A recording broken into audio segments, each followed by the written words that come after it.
Hello everyone, welcome back A to Z classes.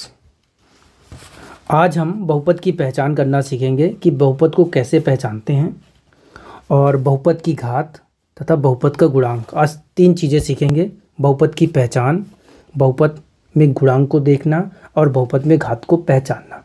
इसके पहले हमने पिछली क्लास में चर्चा किया था, बहुपद के प्रकार देखे थे कि एक चर वाले बहुपद क्या होते हैं, दो चर वाले बहुपद क्या होते हैं, तीन चर वाले बहुपद क्या होते हैं। घात के आधार पर भी देखा था बहुपद और पदों के आधार पर देखा था। ये हमने पिछली क्लास में ऐसा अध्ययन किया था, चर के आधार पर, घात के आधार पर, पद के आधार पर, है ना। चर राशि क्या होती है और अचर राशि के बारे में भी चर्चा किया था। तो आज हम चलते हैं और सीखते हैं कि बहुपद को हम पहचानते कैसे हैं। बहुपद पहचानने का वैसे चार नियम हैं। सबसे पहले एक नियम जो सार्वभौमिक है ना, मतलब सबसे आसान नियम है, उस पर चर्चा करते हैं। तो बहुपद में आप तो जानते हैं चर राशि क्या होती है ना, जिसका मान परिवर्तन होता रहता है। ठीक है, ज़्यादातर चर राशि में एक्स वाई जेड को लिया जाता है। अब टी यू भी इनको भी ले सकते हैं ना, ये सभी चर राशि हैं। यानी कि इंग्लिश के जितने भी लेटर होते हैं ना, वो सब चर राशि होते हैं। चर राशि का मतलब ही होता है कि जिनका मान परिवर्तन होता रहता है। तो बहुपद के पहचान का जो पहला नियम है, नियम नंबर 1, वो क्या कहता है कि चर राशि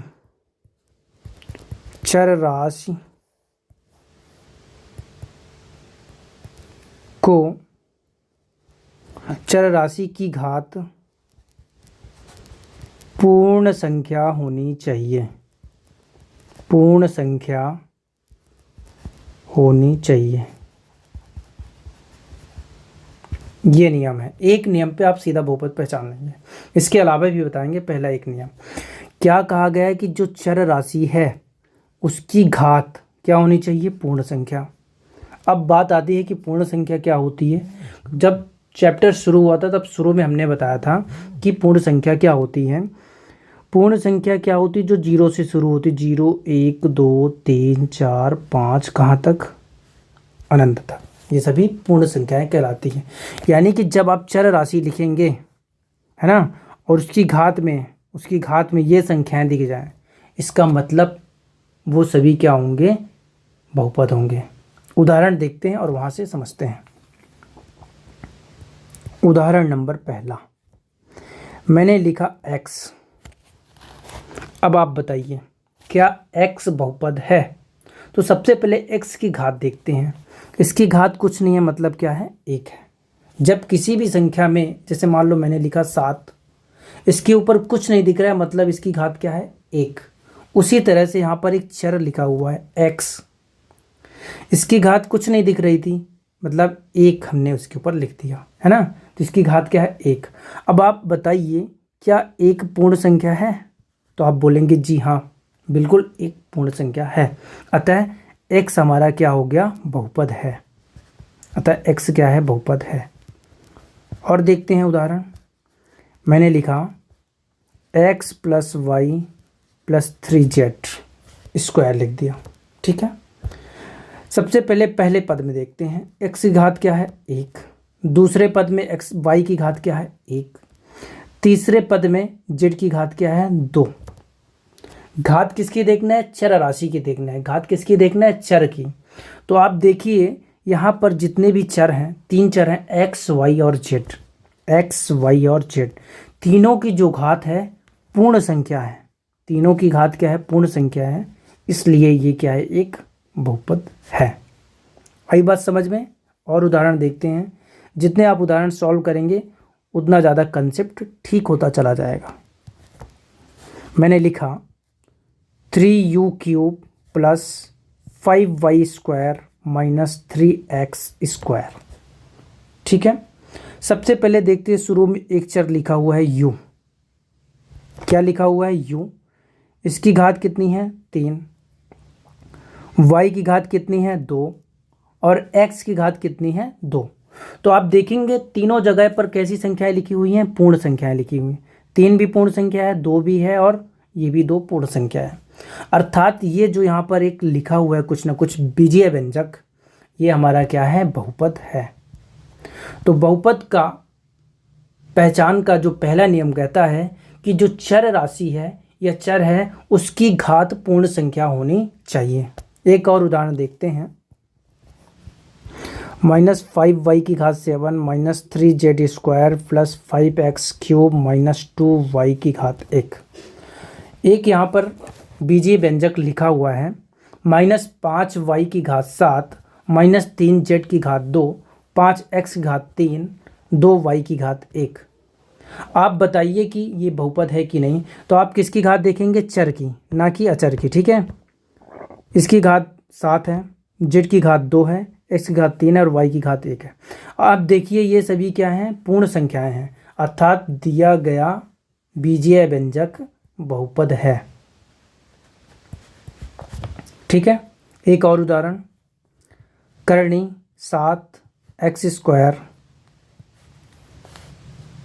करणी 7x स्क्वायर, करणी से बाहर लिखा हुआ है x स्क्वायर, ठीक है ना, माइनस करणी 5y क्यूब प्लस 7z की घात 8। घात किसकी देखना है बहुपद पहचानने के लिए, चर की। यहाँ पर x की घात कितनी है, 2, y की घात 3 है और z की घात 8 है। सभी पूर्ण संख्याएं, इसलिए ये बहुपद है। ठीक है, अब देखते हैं कुछ और उदाहरण। 6वां नंबर उदाहरण देखते हैं। मैंने इस बार लिखा 3x की घात -2 प्लस 5y स्क्वायर। अब आप बताइए दिया गया बीजीय व्यंजक बहुपद है कि नहीं। यहाँ पर x की घात क्या है, ऋणात्मक, और यहाँ पर y की घात है धनात्मक। ये तो पूर्ण संख्या है, क्या ये पूर्ण संख्या है, -2। ये पूर्ण संख्या नहीं है, क्योंकि पूर्ण संख्या 0 से शुरू होती है, 0 1 2 3 4 5 6 कहाँ तक, अनंत तक। आप देखेंगे कि पूर्ण संख्याएं में जितनी भी संख्याएं आती हैं सभी क्या होती है, धनात्मक संख्या। लेकिन यहाँ पर कैसी संख्या है, ऋणात्मक, इसलिए ये पूर्ण संख्या नहीं है। -2 कैसी संख्या है, पूर्णांक संख्या है। और मैंने आपको परिभाषा में बताया कि बहुपद का जो पहचान का नियम होता है, चर की जो घात है वो धनात्मक होनी चाहिए। यदि चर की घात धनात्मक है तो वो बहुपद है। लेकिन यहाँ पर जो देखो चर की घात ऋणात्मक है, इसलिए बहुपद नहीं है। ठीक है, इस तरह से बहुपद पहचानना है। यह चर की घात पूर्ण संख्या हो तो क्या ये पूर्ण संख्या है, -2। आप बोलेंगे ये पूर्ण संख्या नहीं है, तो पूर्णांक संख्या, इसलिए बहुपद नहीं है। तो बहुपद नहीं है के लिए 2-3 नियम है ना। बहुपद कब नहीं होता है ना, इसके लिए हम नियम लिखते हैं। तो बहुपद पहचान के हमने कुछ नियम लिखा। पहला नियम क्या कहता है कि चर की घात को पूर्ण संख्या होना चाहिए तो ही बहुपद कहलाता है। जैसे 3x स्क्वायर प्लस 5y, यहाँ पर चर की घात कितनी है, 2, और यहाँ पर चर की घात कितनी है, 1। दो चर हैं x और y, तो आप देखेंगे कि दोनों जगह है जो घात है वो पूर्ण संख्या है, इसलिए ये बहुपद है। ठीक है, अगला देखते हैं। लिखा है कि चर की घात को ऋणात्मक नहीं होना चाहिए तभी बहुपद कहलाएगा। यदि ऋणात्मक हो जाएगा तो बहुपद नहीं कहलाएगा। जैसे मान लो मैंने लिखा 3y की घात -2 प्लस 7x की घात 1। यहाँ पर चर की घात ऋणात्मक है, इसलिए बहुपद नहीं है। लिखा है ना, चर की घात ऋणात्मक नहीं होना चाहिए, लेकिन यहाँ पर चर की घात ऋणात्मक, इसलिए बहुपद नहीं है। ठीक है ना, आगे अगला उदाहरण देखते हैं और नियम भी देखते हैं साथ में कि चर की घात भिन्न में नहीं होना चाहिए। यदि मान लीजिए चर की घात भिन्न में होती तो बहुपद नहीं होता। जैसे 5z स्क्वायर प्लस 3y की घात 1/3। यहाँ पर चर की घात तो भिन्न में नहीं है तो ठीक है, लेकिन आगे जैसे आप देखेंगे चर की घात किस में है, भिन्न में है, इसलिए ये बहुपद नहीं है। क्योंकि हमारा नियम कहता है कि चर की घात को भिन्न में नहीं होना चाहिए। यदि चर की घात भिन्न में हो गया तो बहुपद नहीं होगा। चर को करणी में नहीं होना चाहिए। देखते हैं, करणी x 3 + 5y स्क्वायर। अब देखिए चर हमारा क्या है, x, और ये किस में है, करणी में, इसलिए बहुपद नहीं है क्योंकि चर को करणी में नहीं होना चाहिए। अगर ऐसा होता करणी 3y स्क्वायर प्लस 3x, अब देखिए यहाँ पर अचर करणी में है, क्या चर करणी में है, इसलिए बहुपद है। यानी चर को करणी में नहीं होना चाहिए तभी वो बहुपद कहलाएगा। यदि चर करणी में है तो बहुपद नहीं कहलाएगा। इस तरह से हमने बहुपद पहचान के नियम देखे। ठीक है, कुछ उदाहरण देखते हैं फिर आगे बढ़ते हैं। उदाहरण तो बहुत सारे मैंने बता दिया था, कुछ 2-4 उदाहरण देख लेते हैं, ठीक है। पहला उदाहरण मैं लिखता हूँ, -3y² + 5x + 3z²। बताइए बहुपद है कि नहीं। दूसरा है करनी x -3y² + x, बताइए बहुपद है कि नहीं। तीसरा है 6x³ -3y² + 6z² बहुपद है कि नहीं बताना है। करनी 5x² - 3/y, बताइए बहुपद है कि नहीं। पाँचवा नंबर है 6x² + 3x + करनी 5y, बताइए बहुपद है कि नहीं। यहाँ पर 5 बीजीय व्यंजक दिए हुए हैं और आपको बताना है कि ये बहुपद है कि नहीं। चलिए पहला नंबर देखते हैं। पहला नंबर दिया हुआ है -3y² + 5x + 3z², है ना। बताना है कि बहुपद है कि नहीं। बहुपद के लिए पहला नियम कहता है कि चर की जो घात है वो पूर्ण संख्या होनी चाहिए। चलिए पकड़ते हैं चर को। चर की घात यहाँ पर पूर्ण संख्या है, चर की घात पूर्ण संख्या, इसलिए बहुपद है। दूसरे नंबर पर देखते हैं, है ना। दूसरा क्या कहता है बहुपद पहचानने के लिए कि चर को करनी में नहीं होना चाहिए। पहले ही नंबर में आप देख रहे हो चर किसके अंदर घुसा हुआ है, करनी के अंदर है, इसलिए ये बहुपद नहीं है। तीसरा देखते हैं 6x³ - 3y² -2 + 6z²। पहले में देखते हैं चर की घात पूर्ण संख्या है, दूसरे में देखिए चर की घात ऋणात्मक है, तीसरे में चर की घात पूर्ण संख्या है। यहाँ पर देखिए चर की घात ऋणात्मक है, और यदि चर की घात ऋणात्मक है मतलब ये बहुपद नहीं है। सीधा सीधा मतलब है कि चर की घात को धनात्मक होना चाहिए तभी वो बहुपद होगा। तो देखिए चर की घात ऋणात्मक, इसलिए बहुपद नहीं है, ठीक है। चौथा देखते हैं। चौथा लिखा है करनी 5x²। पहला पद तो ठीक है, दूसरे पद में जब हम पहुँचे -3/y, 3/y लिखा हुआ है, y लिखा हुआ है, घात क्या है 1। जब हम इसको ऊपर ले जाएंगे, है ना, जब अगर इसको आप हल करोगे, देखो करनी 5x² - 3 y की घात 1 है, जब ये बटे के ऊपर जाएगी तो y की घात क्या होगी, ऋणात्मक। आप बताइए क्या ये बहुपद है। बहुपद नहीं, क्योंकि चर की घात क्या है, ऋणात्मक है। यदि चर की घात ऋणात्मक है तो बहुपद नहीं है। या फिर चर की घात बटे में है, देखो चर किस में है, बटे में लिखा हुआ है, इसलिए बहुपद नहीं है, ठीक है। अगला देखते हैं 6x² + 3x + करनी 5 और y। पहले पद में ठीक है, चर की घात धनात्मक है, दूसरे पद में भी चर की घात धनात्मक है, तीसरे पद में भी चर की घात धनात्मक है, इसलिए ये बहुपद है, ठीक है। तो ये बहुपद के नियम थे कि चर की घात को धनात्मक होना चाहिए, चर की घात को ऋणात्मक नहीं होना चाहिए, चर की घात को भिन्न में नहीं होना चाहिए, और चर की घात को ऋणात्मक नहीं होना चाहिए, ठीक है। जैसे एक और एग्जांपल लिखते हैं भिन्न वाला, 7x³ - 5y² + 7x। बताइए कि ये बहुपद है कि नहीं। तो आप देखेंगे यहाँ पर चर की घात किस में, भिन्न में, इसलिए बहुपद नहीं है, यानी चर की घात को भिन्न में नहीं होना चाहिए, ठीक है। इस तरह से हमने सीखा बहुपद पहचान के कुछ नियम, ठीक है। अब आगे हम देखेंगे कि बहुपद की घात को देख लेते हैं ना, फिर बहुपद की गुणांक सीखेंगे, ठीक है। तो अगला हेडिंग डालते हैं बहुपद की घात। तो बहुपद की घात सीखते हैं, है ना। लेकिन इसके पहले एक और मैं एग्जांपल दे देता हूँ, वो मुझे देना भूल गया था एग्जांपल। जैसे मान लीजिए मैंने लिखा 7, केवल क्या लिखा हुआ है 7, और आपसे अब ये पूछा जाए क्या ये बहुपद है। सोचिए और बताइए क्या ये बहुपद हो सकता है। अगर मान लीजिए 7 को लिखना हो मुझे, क्या मैं इस 7 को ऐसा लिख सकता हूँ 7x⁻0। क्यों लिख सकता हूँ बता रहा हूँ। 7x⁻0 का मान क्या होता है 1, बराबर क्या होगा 7 × 7, अर्थात 7 को आप ऐसा लिख सकते हो। एक और उदाहरण फिर बताते हैं ऐसा क्या हो रहा है ना। मैंने लिखा 8, क्या आप 8 को z⁻0 लिख सकते हो। क्योंकि यदि किसी भी संख्या की घात के ऊपर या किसी चर के ऊपर घात के ऊपर 0 लिखा है, इसका मतलब 1 होता है, हमने बताया था आपको। तो 8 z⁻0 का मान 1 बराबर 8 ही होता है। कोई परिवर्तन हुआ क्या, नहीं। अब बात करते हैं क्या ये बहुपद है 7 और 8। ठीक है। तो जब 7 को ऐसा लिखा जा सकता है 7x की घात 0।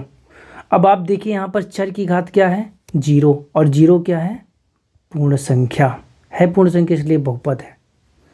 अगर आपसे पूछा जाए 8, सिर्फ 8 पूछा जाए बहुपद है कि नहीं, तो आप बोलेंगे 8 बहुपद है। क्यों? क्योंकि 8 को मैं ऐसा लिख सकता हूँ 8z की घात 0, और यहाँ पर आप देखेंगे जो चर z है इसकी घात क्या है पूर्ण संख्या है, इसलिए ये 8 ये हमारा बहुपद है। अगर ऐसा लिखा हुआ है -9, कोई आपसे पूछे कि -9 बहुपद है, तो आप बोलेंगे जी हाँ बिल्कुल -9 बहुपद है, क्योंकि मैं -9 को -9 y की घात 0 लिख सकता हूँ। क्योंकि हम जानते हैं कि अगर किसी संख्या के घात के ऊपर 0 लिखा है उसका मतलब 1 होता है, मतलब -9 गुणे 1 बराबर हमें उत्तर तो वही मिलेगा। अब आप बताइए यहाँ पर जो चर लिखा हुआ है उसकी घात क्या है पूर्ण संख्या है, उसकी घात क्या है पूर्ण संख्या है, इसलिए क्या है बहुपद है। आई बात समझ में? ठीक है। अगर ऐसा लिखा हुआ है केवल करनी 7, अब आपसे पूछा जाए कि बहुपद है कि नहीं, तो आप बोलेंगे जी हाँ ये भी बहुपद है। इसके साथ ऐसा लिख सकते हैं करनी x गुणे में x की घात 0, और ये हमारा एक बहुपद है। क्यों है बहुपद? क्योंकि चर की घात क्या है पूर्ण संख्या है।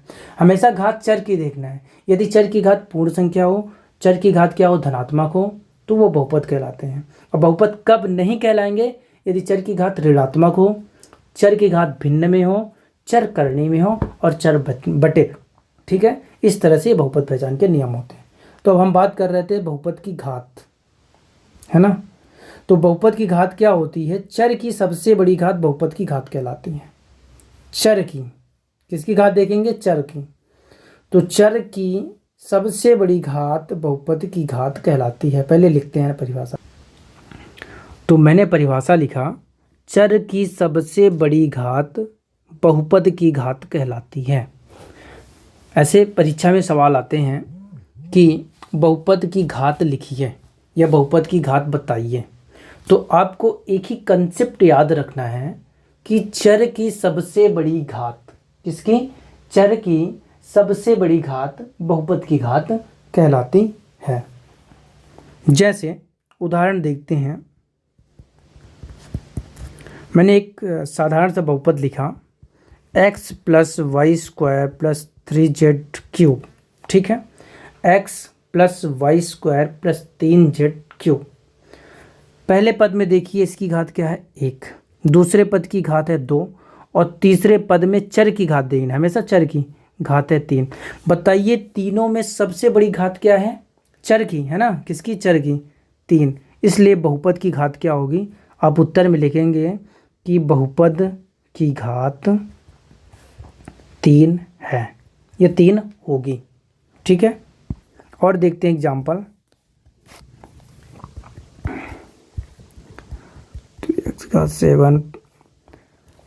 -3x⁻7 + 5y² - 7z की घात 8 + 2u की घात 9। एक यहाँ पर बहुपद लिखा हुआ है। अच्छा, आप लोग बताइए क्या ये बहुपद है? तो आप किसको देखेंगे? चर की घात को देखेंगे। चर की घात यहाँ भी धनात्मक है, यहाँ भी धनात्मक है, चर की घात धनात्मक है, धनात्मक, इसलिए बहुपद है। ठीक है, अब देखिए पहले वाले में चर की घात 7 है, दूसरे वाले में चर की घात 2 है, तीसरे वाले में चर की घात 8 है, और चौथे वाले में चर की घात 9। बताइए सबसे बड़ी घात कितनी है? 9। इसलिए बहुपद की घात क्या हो जाएगी हमारा? जब उत्तर लिखेंगे, उत्तर में लिखेंगे बहुपद की घात बराबर 9। आई बात समझ में? इस तरह से पहचानना है। ठीक है, तो आज यहीं तक करते हैं बहुपद की घात को, फिर है ना। फिर अपन क्या करेंगे कि अध्याय 2 जो बहुपद है उसमें उदाहरण में दिया हुआ है कि बहुपद की घात ज्ञात कीजिए। तो आप लोग कोशिश कीजिए खुद से, बहुत आसान है ना। फिर बहुपद के गुणांक कल सीखते हैं, कल की क्लास में। ठीक है, बहुपद की घात अगली क्लास में सीखते हैं। और क्या बचेगा फिर? बहुपद की गुणांक, ये भी अगली क्लास में, कल की क्लास में देखते हैं बाकी चीज़ें, है ना। तो आज के लिए बस इतना ही।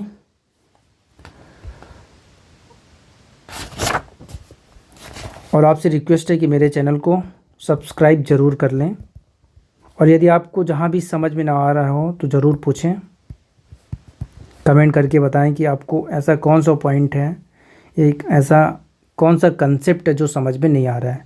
लेकिन आपसे रिक्वेस्ट है मेरी कि मेरे चैनल को सब्सक्राइब ज़रूर करें। यदि आपको अच्छा लगता है तो लाइक करें, और यदि लगता है कि किसी और को शेयर करना चाहिए तो शेयर भी ज़रूर करें। Thanks for watching. Thanks for watching.